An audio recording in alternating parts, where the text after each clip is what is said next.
Dear Kuya Allen, itago na lang po natin ang aking pangalan bilang Joros.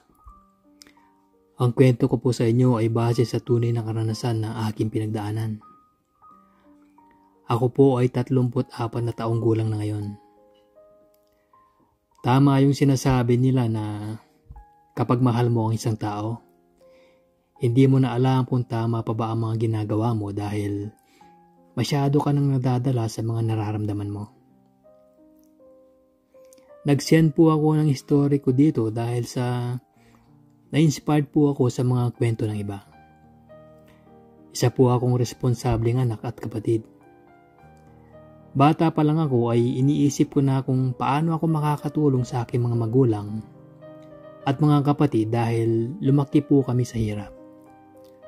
Ang aking tatay ay nagmamaneho lamang po ng tricycle para may pambaon kaming magkakapatid nung elementary at high school pa lang kami. Ang nanay ko naman po ay nagtitinda at naglalako ng mga fresh na gulay at mga isda para sa pang-araw-araw naming gastusin sa pagkain. Kapag wala akong pasok, sumasama ako sa kanya.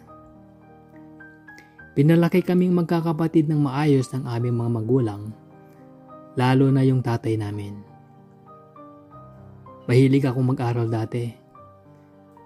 Mas gusto kong mag-aral kesa maglaro sa labas ng bahay. Naramdaman kong magka-crush sa babae nung elementary pa lang ako at nung naging third year high school na ako ay iba naman ang aking nagugustuhan. Nagka-crush na ako sa isang lalaki. Hanggang sa nagugustuhan ko na siya. Third year high school ako noon at second year high school naman siya. Jeffrey ang pangalan niya. Hindi ko alam ang nararamdaman ko noong mga panahon na yon. Dahil parang babae ang tingin ko sa kanya. Madalas akong umupo sa isang puno malapit sa classroom nila. Araw-araw ay ganun lamang aking ginagawa sa tuwing wala akong klase. Basta masaya lang ako na nakikita siya hanggang naging 4th year high school na ako, ay ganun lang din ang ginagawa ko. Hanggang tingin lang ako kay Jeffrey. Ni minsan ay di ko siya kinausap o nilapitan. Natatakot kasi ako na malaman ng mga barkada ko, lalo na ng pamilya ko na nagkakagusto ako sa kapwa ko lalaki. Bagamat alam ko na sa sarili ko kung anong uri ng pagkatao ko, hindi ko pa din ito matanggap dahil ayoko masira ang respeto sa akin ng mga kapatid ko at ng mga magulang ko. Para maitago ko ito, ay madalas akong magkaroon ng girlfriend. Paiba-iba ako minsan. 2 beses na akong muntik na mag-asawa dahil ayaw na nilang umuwi sa kanila. Dahil sa dami na din ang aking naging girlfriend, ibang-iba ang dating ko sa aking mga relatives. Iisang compound lang kasi kami. Natutuwa sila sa akin sa tuwing may inuuwi akong babae sa amin.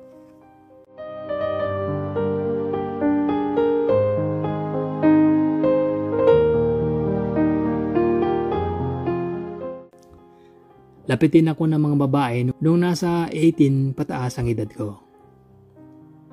5'7" ang height ko. Maputi, chinito at may dimple.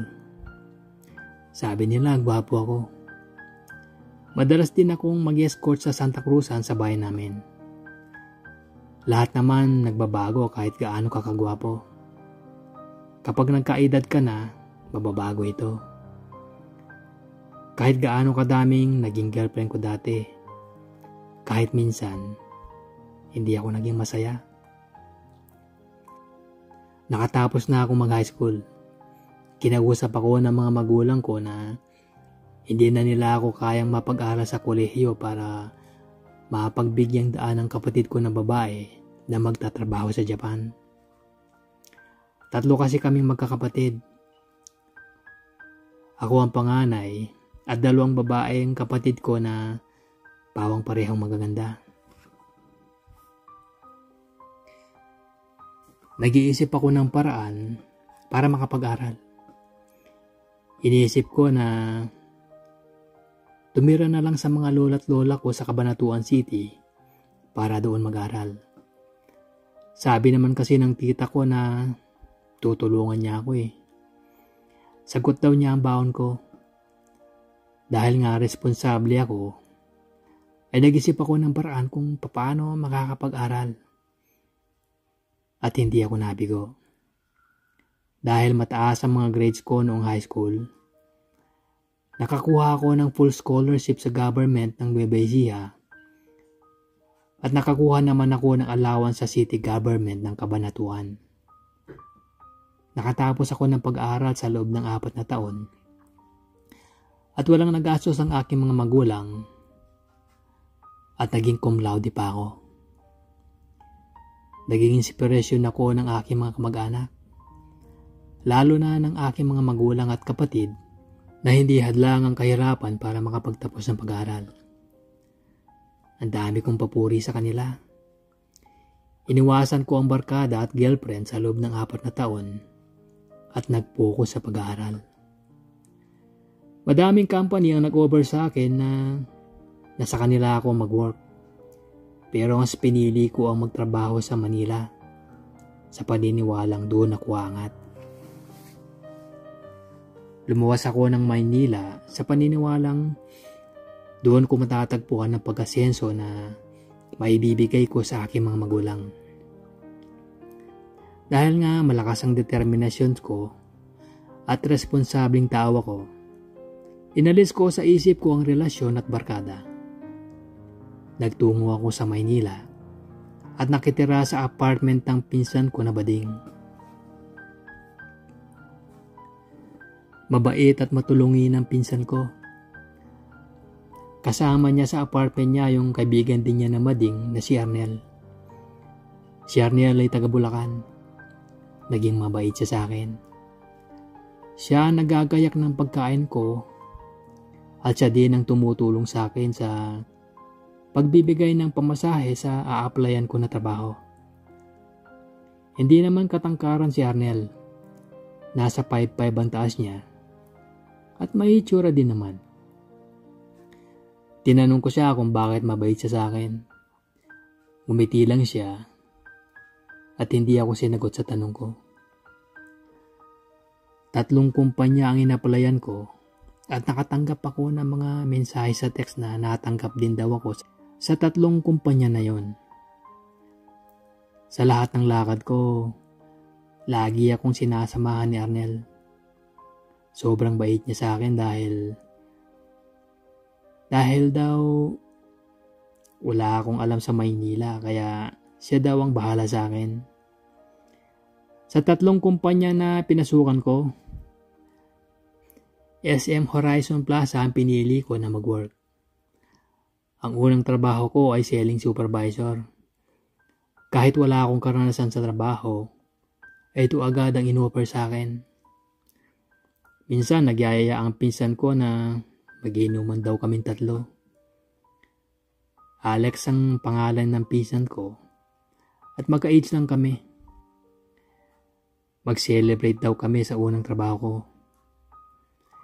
Hindi ako sanay uminom at magbisyo pero wala na din akong nagawa kasi nahiya ako sa pinsan ko. Nakakailang tagay pa lang ako ay nahilo na ako. Kaya nagpaalam na ako na mauna ng matulog. Madaling araw na nun. Nagising ako dahil may ginagawa sa akin si Arnel. Hinahalikan niya ang katawan ko.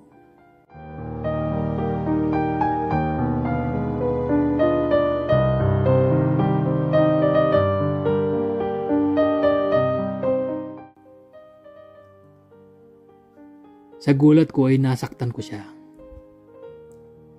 Umalis naman din siya agad. Kinabukasan at sa sumunod na araw pa ay hindi kami nagbabatian. Kinausap ko na siya. Nagsorry ako. Sabi ko na nabigla lang ako. Tinanggap naman niya ang paghingi ko ng sorry. Pagkatapos noon ay nag-usap na kami ulit. Naging magkaibigan kami ni Arnel at mag-close. Siya ang kauna-unahan kong bading na naging kaibigan. Inamin din niya sa akin ang tunay na feelings niya sa akin. Pero hindi ko yun tinanggap. Sabi ko sa kanya na masisira lang ang pagkakaibigan namin at ibaling na lang niya ang atensyon niya sa iba. Lumipas ang ilang buwan, umalis na ang pinsan ko at bumalik sa probinsya. Kami na lang ni Arnel sa apartment. Naging mag-close friends kami. Hindi ko hinayaan na masira ang pagkakaibigan namin dahil sa nararamdaman niya. At wala din naman akong nararamdaman sa kanya. Inamin ko din sa kanya ang tunay kong pagkatao. At humanga siya sa akin na kaya ko daw itago yun. Nagulat siya sa sinabi ko. Madalas siyang gumimik at lumabas ng bahay. Kung minsan ay may mga kasama siyang lalaki. Pero hinahayaan ko na lang. Basta gawin niya kung saan siya magiging masaya. Naging popular ako sa work. Madami nagkakagusto sa akin ng mga babae at mga bading na nasa sales crew. Ganun pa man, hindi ako interesado at nakapokus lang ako sa trabaho. Ako ang pinakabata na supervisor sa branch ng SM na yon. Tumagal pa ng ilang buwan, naging mas close kami lalo ni Arnel. Nakalimutan din niya ang nararamdaman niya sa akin. At masaya siyang nagkwento ng tungkol sa bagong boyfriend niya. At naging masaya ako para sa kanya. Dahil hindi kalakihan ang sweldo ko sa SM, minabuti kong lumipat ng ibang company at natanggap ako bilang store manager sa isang kilalang gaming store sa Glorieta, Ayala. Isa kasi akong ambisyosong tao at mataas ang pangarap sa buhay para sa aking pamilya. Sila lang ang iniisip ko at hindi ang sarili ko. Nang tumagal, na-promote ako bilang area manager. Lumaki ang sahod ko at nakakaipon. Unti-unti, nakakatulong ako sa aking mga magulang at kapatid.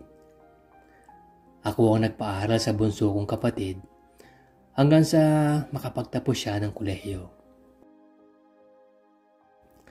Unti-unting lumalaki ang savings ko. Matipid din naman kasi ako. Walang ibang laman ang isip ko kundi ang mag-ipon. Wala akong pakialam sa ibang bagay lalo na sa relasyon. Noong mga panahon na yon, kahit madami ang lumalapit sa akin ay hindi ko sila pinapansin. Naging magkaibigan pa din kami ni Arnel. Magkasama pa din kami ng apartment. Magkaiba nga lang ng room. Madalas niya akong ayain para lumabas para mabigyan ko naman daw ng pansin ang aking sarili. Subalit hindi ako sumasama dahil gastos lang ito. Minsan naitanong niya sa akin kung wala daw ba akong planong magmahal upang magkaroon ng inspirasyon. Dahil puro trabaho lang daw ang iniisip ko. Sabi ko, dadating din ako dyan. Pero hindi pa siguro ngayon. Marami pa akong obligasyon sa aking pamilya. 6 na taon din ako sa Maynila noong mga oras na yon. Sa loob ng 6 na taon, puro trabaho lang ang iniisip at inatupag ko. Malaki na din ang naitutulong ko sa pamilya ko. Napagtulungan namin ang kapatid ko na nagtatrabaho sa Japan na maipagawa ang bahay namin. Dahil medyo malaki din ang bonus at incentives ko, nakaipon din ako para magkaroon ng puhunan sa negosyo. Hindi nagtagal, nakapagbukas ako ng isang restaurant sa Cubao malapit sa Farmers Mall At pagkatapos ng 3 buwan, nakapag-open din ako ng internet cafe sa tabing lang din ng restaurant namin. Naging maganda ang takbo ng negosyo ko dahil sa suporta ng family ko. And at the same time, may work pa din ako. Yung bunso kong kapatid ang bahala sa internet cafe at ang father ko naman ang sa restaurant. Isang araw nagkasakit ako. Siguro dahil na din sa sobrang trabaho ko, kaya umuwi muna ako ng Bulacan. Taga doon kasi kami. Mga 2 oras lang ang biyahe mula Maynila.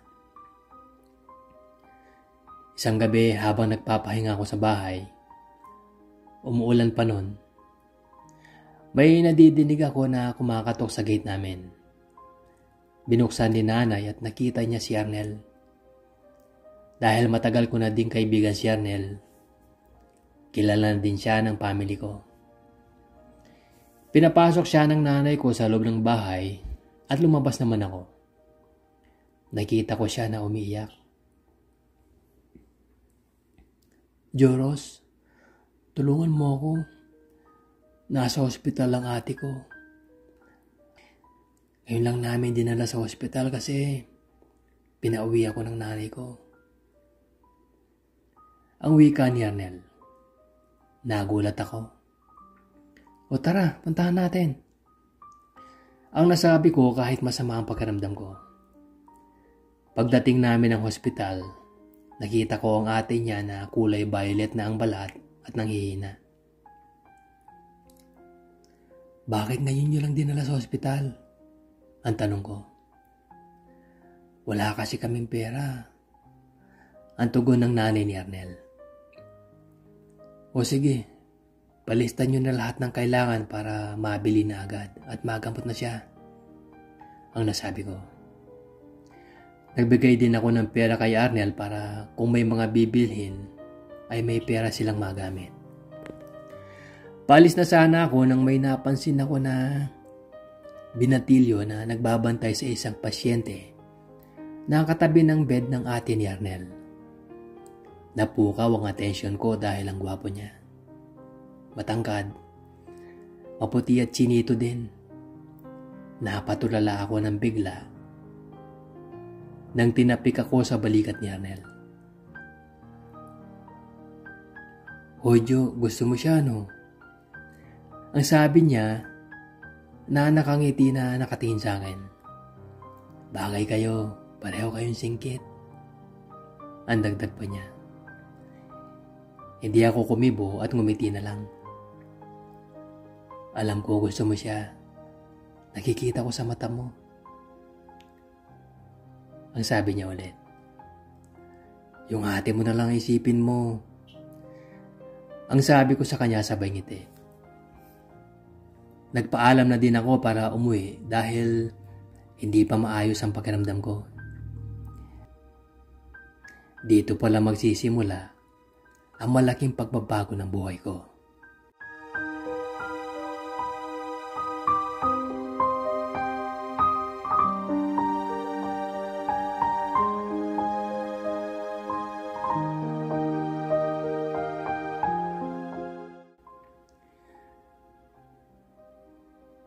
Dahil magaling mag-alaga ang nanay ko, mabilis akong gumaling at bumalik na ng Maynila para ayusin ang trabaho ko at ang negosyo ko. Pagkalipas ng 1 linggo, tumawag sa cellphone si Arnel. Sinagot ko kaagad at inisip ko kung baka may problema. "Umuwi ka ngayon din," ang sabi niya. Nagulat ako at tinanong ko kung bakit. "Basta may sorpresa ako sa'yo," ang sagot niya. "O sige, pagkatapos ng duty ko uwi ako," ang tugon ko naman. Nagpaalam muna ako sa tatay ko at bunso ko na kapatid na may pupuntahan muna ako at sila muna ang bahala sa negosyo ko. Nag-text sa akin si Arnel. "Nasaan ka na?" ang tanong niya. "On the way na ako," ang sagot ko. May sinabi siya sa akin na location. Bumaba daw ako doon. Nagulat ako.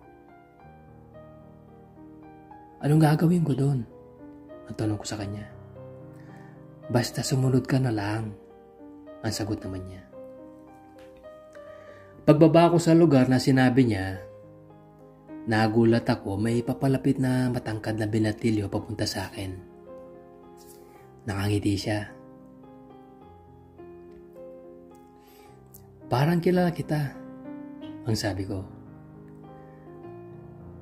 Opo, ako po yung nasa hospital nung gabi na nagbunta kayo. Ang tugon naman niya. Medyo napangiti ako at nag-aalangan na nagtanong. Anong pangalan mo? Ang tanong ko.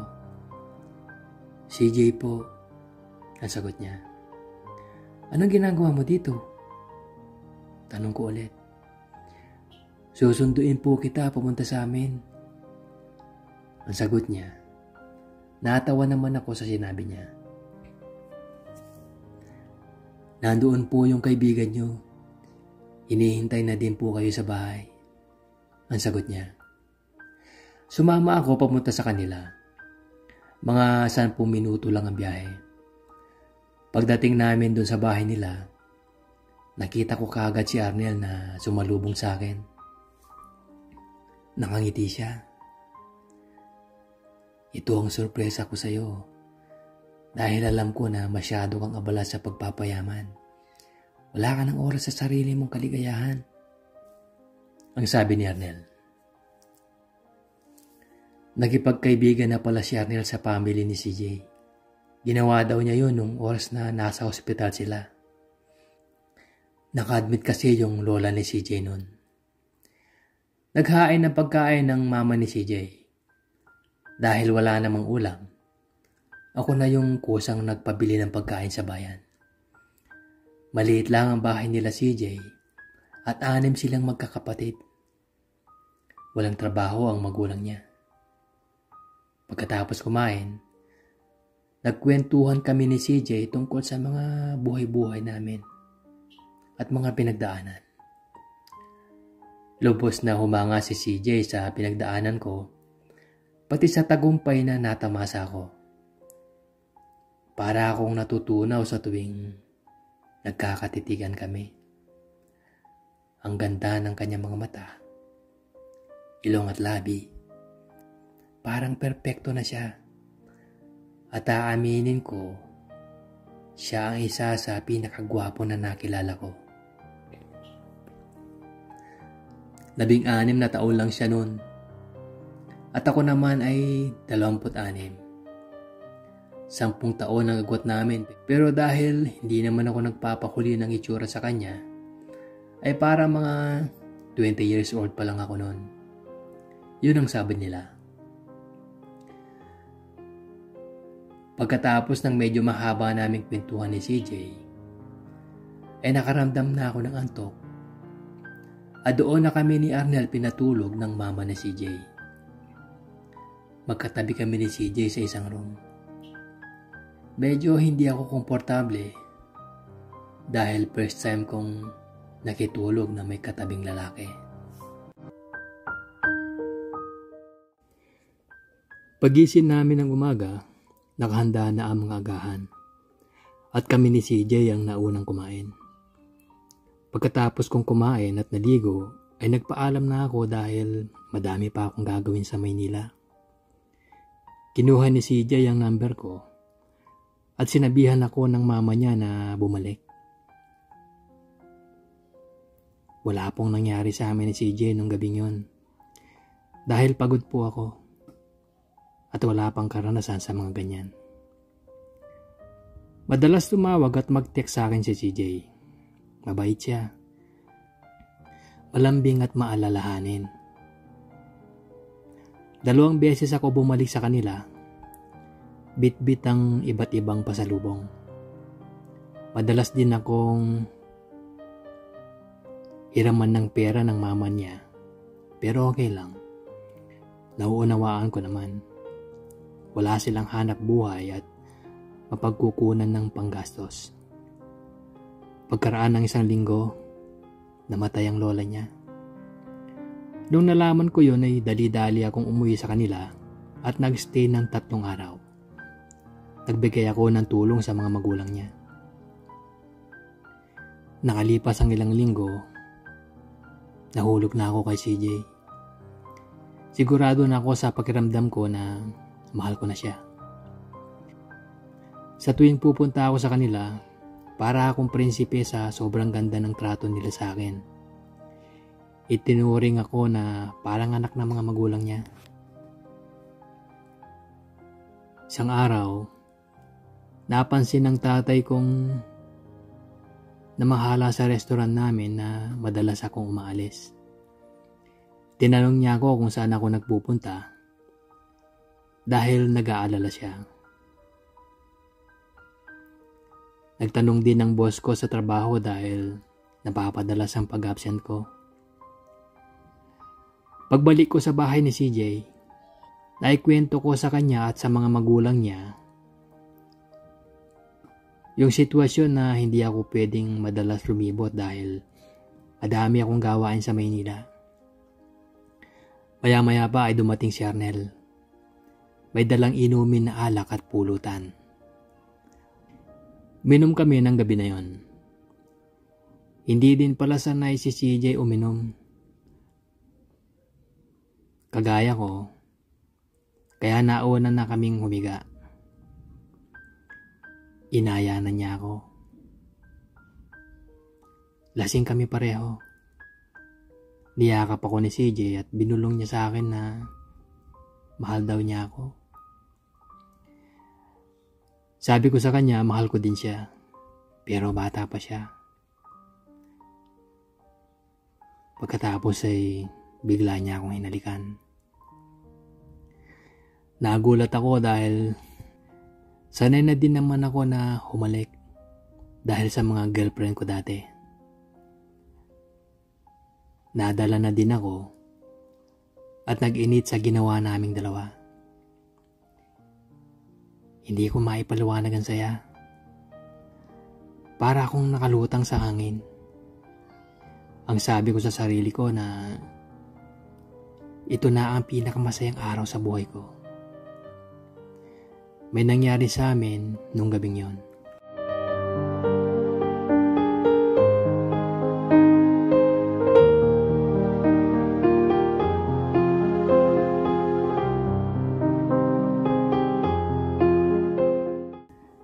Kinabukasan, magpapaalam na sana akong umalis nang makita ko si CJ na nakagayak at nakaimpake ang gamit. Sabi niya, sasama daw siya sa akin. At kinausap ako ng mga magulang niya na ako na daw ang bahala kay CJ. Pinapaubayan na nila sa akin ang anak nila. Nagulat ako. Masayang masaya ako pero paano ko ito ipapaliwanag sa tatay ko at sa mga kapatid ko? Ang sabi ko sa sarili ko, bahala na. Bago kami umalis ni CJ, nagbigay ako ng pera sa parents niya para puhunan. Sabi ko magtayo sila ng isang maliit na negosyo para may mapagkukunan sila ng araw-araw na gastos. Masaya ako nang umalis kami. Kasama ko si CJ. Pero kinabahan ako kung paano haharap sa mga magulang ko at mga kapatid. Pagdating ng Maynila, isinama ko na muna si CJ sa restaurant namin. Ipinakilala ko siya sa tatay ko bilang kaibigan. Ganon din sa kapatid ko. 3 ang kwarto sa apartment ko. At meron din kaming inuupahan pa na isa para sa mga trabahador namin na mga pinsan at tita ko din. Nakabukod kami ng room ni CJ. Minsan nagtatanong sa akin yung kapatid ko, bakit daw sobrang close naming dalawa. Minsan bago ako pumasok sa work, nahuli kami ng tatay ko na magkahalikan. Nagalit siya sa akin, pati yung kapatid ko.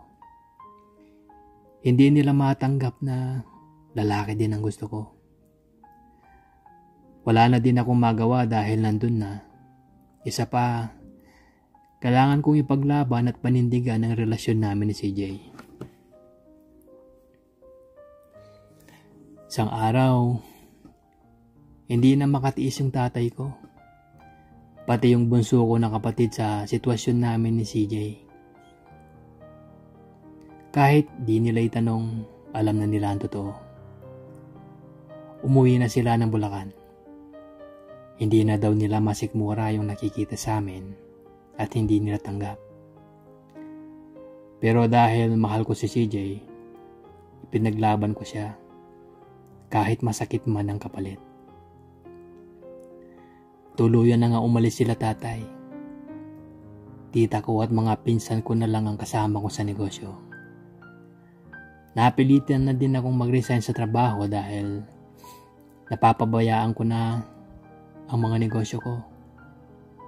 Yung tita ko na mahala sa restaurant. Kami naman ni CJ sa internet cafe. Hindi ko ugali na galawin ng cellphone ni CJ. Pero nakita ko na may message siya.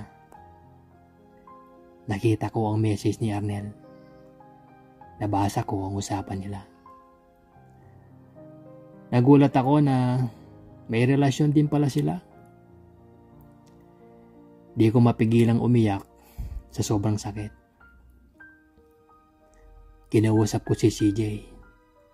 Sabi ko, gusto ko ikaw ang magpaliwanag sa akin ng lahat.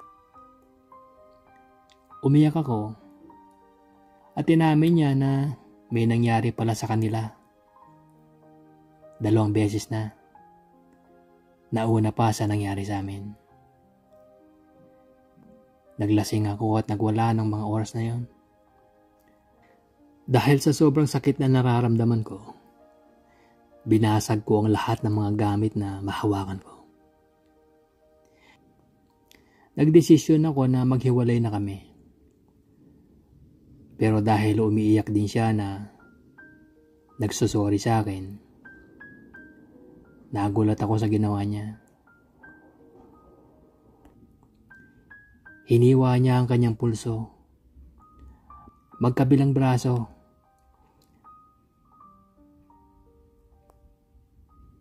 Ang daming dugo. Natakot ako. Dadalhin ko dapat siya sa ospital, ngunit sabi niya, huwag na daw. Dahil ikamamatay niya kung magkakahiwalay kami. Bigla akong natahimik. Sabi ko sa kanya na pinatawad ko na siya. Kaya pumayag siya na dalhin ko na siya sa ospital. Sabi ng doktor, buti at umabot kayo. Madami daw dugo ang nawala.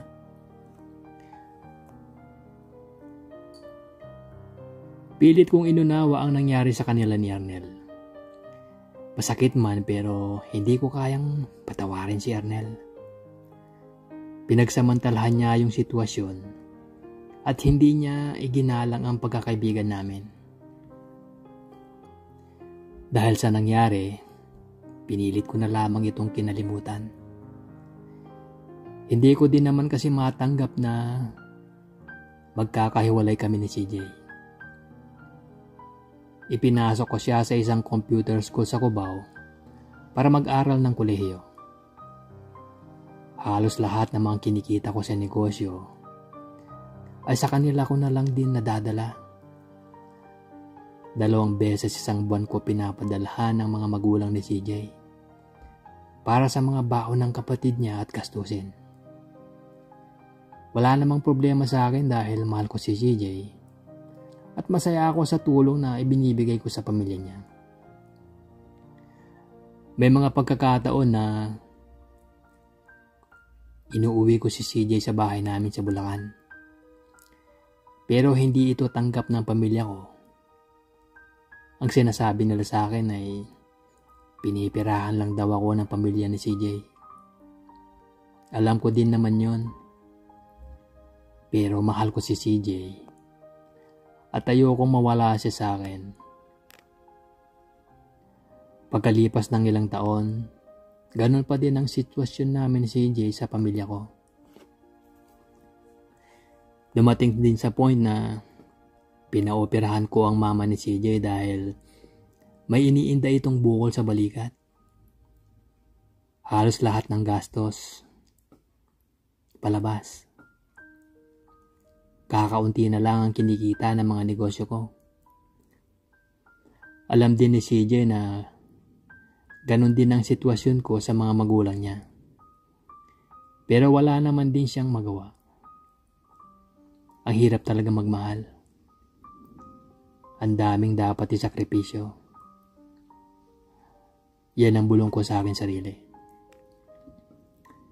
Minahal ko ng buo si CJ dahil ramdam ko din ang sobra niyang pagmamahal. Sabi niya, oras na makatapos siya sa pag-aaral at magkaroon ng trabaho, hindi ko na daw iisipin pa ang pamilya niya. Hindi alam ng pamilya ko na pinag-aaral ko si CJ. Nilihim ko ito dahil alam ko magagalit sila. Naging popular si CJ sa school nila dahil gwapo siya. Ang dami nagkakagusto sa kanya.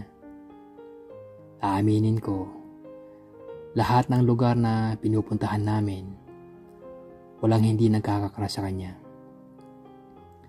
Kadalasan pa, pinipicturean siya ng palihim. Nakikita ko lang.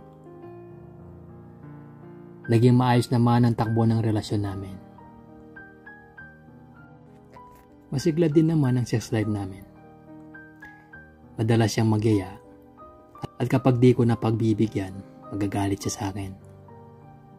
Isang araw, nag-usap kami at napagdesisyonan namin na magampon.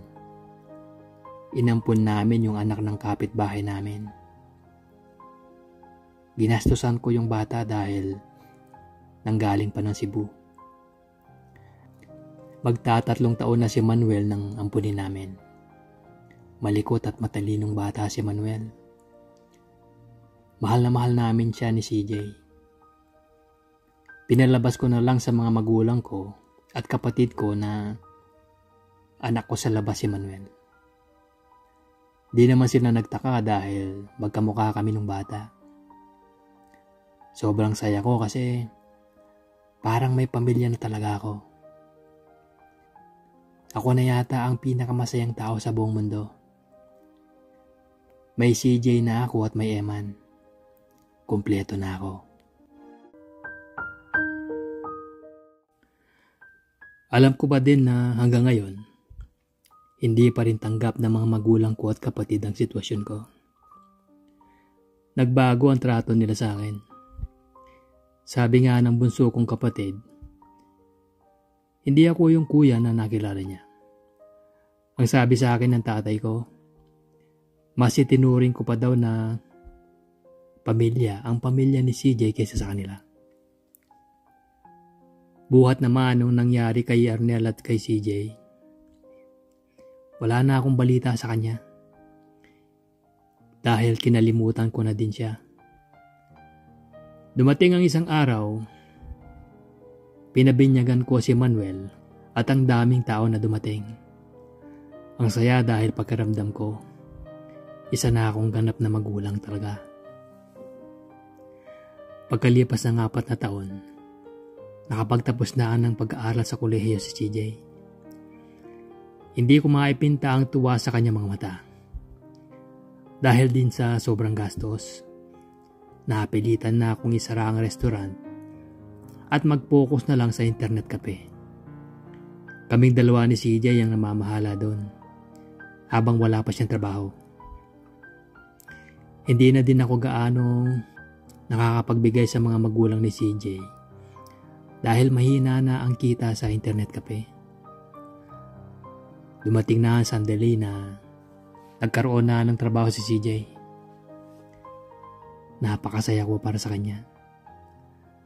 Naramdaman ko din na medyo nagbabago na ang trato sa akin ng mga magulang ni CJ.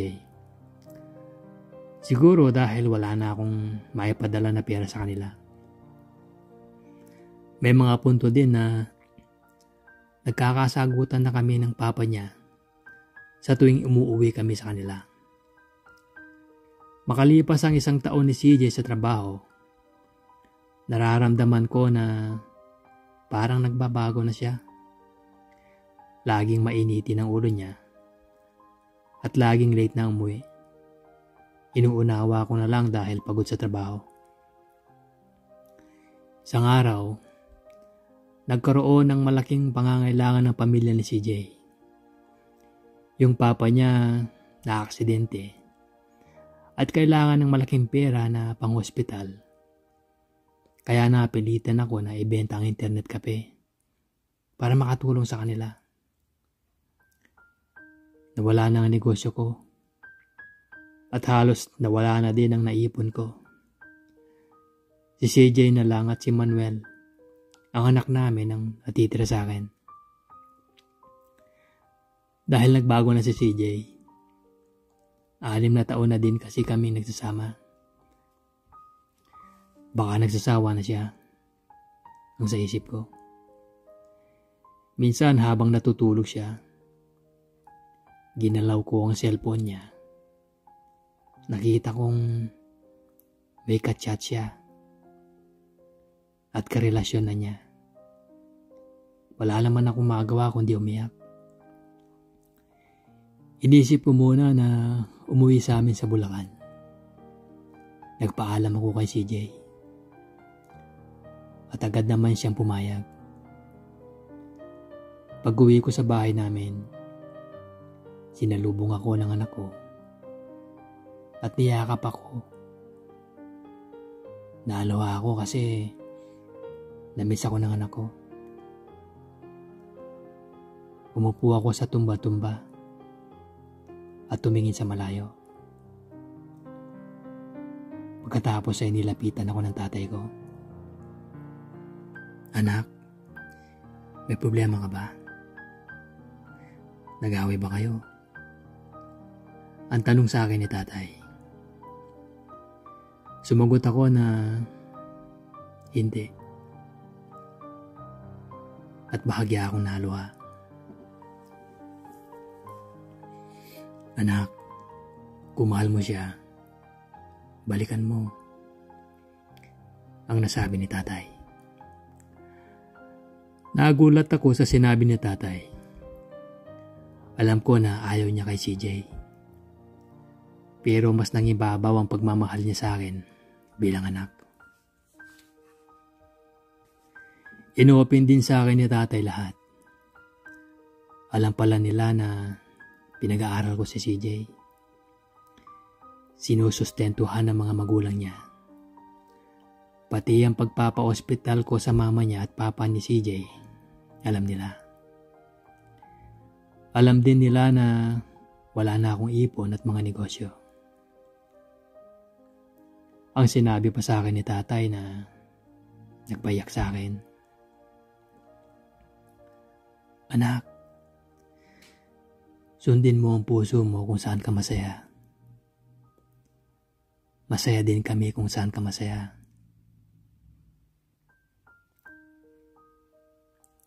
Ang sabi niya. Natanggap nila si CJ sa huling pagkakataon. Bumalik na ako ng Maynila. Pero wala si CJ sa bahay. At hindi siya umuwi kinabukasan. Nang pag-uwi niya, galit pa siya. At ang sabi niya, bakit umuwi pa daw ako.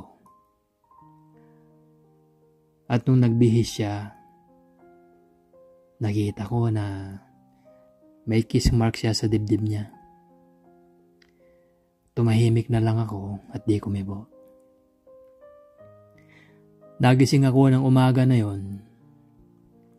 May kausap si CJ sa cellphone niya. Ang papa niya.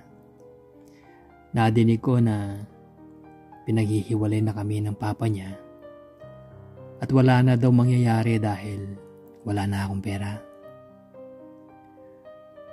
Umalis na si CJ, pumasok sa work, at naiwan ako na umiiyak.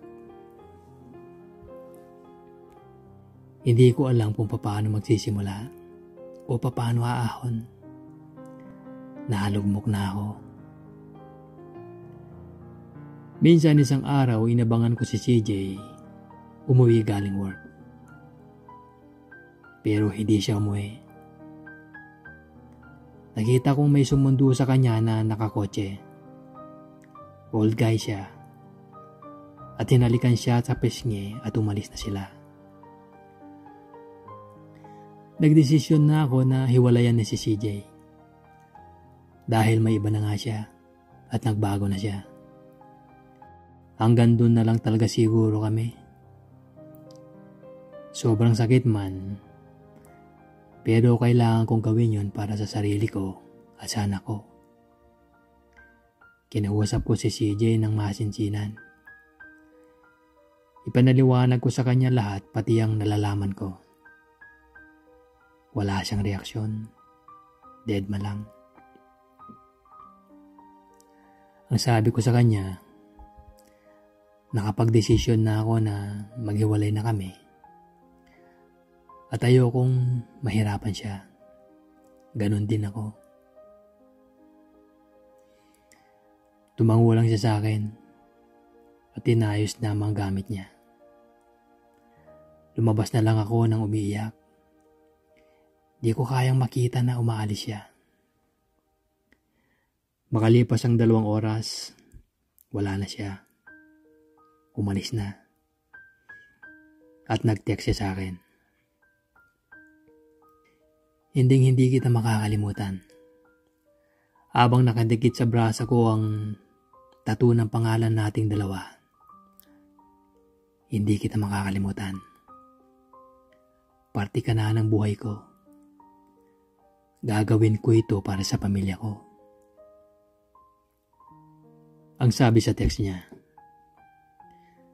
mag-iingat ka at huwag mong pababayaan ang sarili mo. Mahal na mahal kita. Ang tanging nasabi ko lang.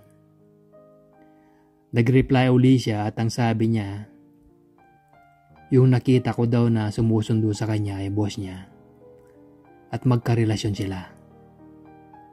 Hindi na ako nag-reply. Inisip ko na lang na siguro yun ang way niya para matulungan ang pamilya niya. Ang kumapit sa patalim, inunawa ko na lang. At sinabi sa sarili ko na kahit isa, wala siyang maririnig na masakit na salita sa akin. Dahil bukal sa puso ko ang lahat ng itinulong ko sa kanya. Pagkaraan ng 1 buwan, natanggap na ako muli sa bagong trabaho. Sabi ko sa sarili ko, kailangan kong bumangon para sa anak ko. Naging masaya naman ang pamilya ko sa naging aksyon ko sa buhay. Isang araw, tumawag sa akin ng nanay ko. Kailangan ko daw umuwi dahil may lubhang sakit ang anak ko. Umuwi ako kagad. Naabutan ko sa ospital ang anak ko. Umiyak ako sa nakita ko. Sinabi ng doktor na dalhin na daw namin agad sa Maynila para maagapan agad. May sakit pala sa puso ang anak ko at malala na ito. Dinala namin siya sa NHC. At 1 linggo lang ay binawian na siya ng buhay. Ano pa ba ang dapat kong malaman? Ano pa ba ang dapat kong reaksyon? Hindi ko na kinaya ang sakit. Nagwala ako sa burol ng anak ko. Nawala na si CJ. Pati ang anak namin nawala na din. Pagkaraan ng ilang buwan, tanging ang tatay ko lamang at pamilya ko ang sumuporta sa akin. Ayaw nila akong paalisin sa bahay para maipasyal nila. At kahit papaano ay panandalian na makalimutan ng mga problema sa buhay ko. Pilit ako nagpakatatag. Lumaban ako para na din sa pamilya ko at sa sarili ko. Hindi ako pumayag na magupo ng mga pinagdaanan ko. Nagpakatatag ako at pilit na nilakasan ang loob ko para sa pamilya ko. Gusto kong makabawi sa mga pagkukulang ko sa kanila. Nagdesisyon ako na mag-abroad para magsimula muli at magbagong buhay. Gusto ko ding makalimutan ang lahat ng mga pinagdaanan ko sa buhay.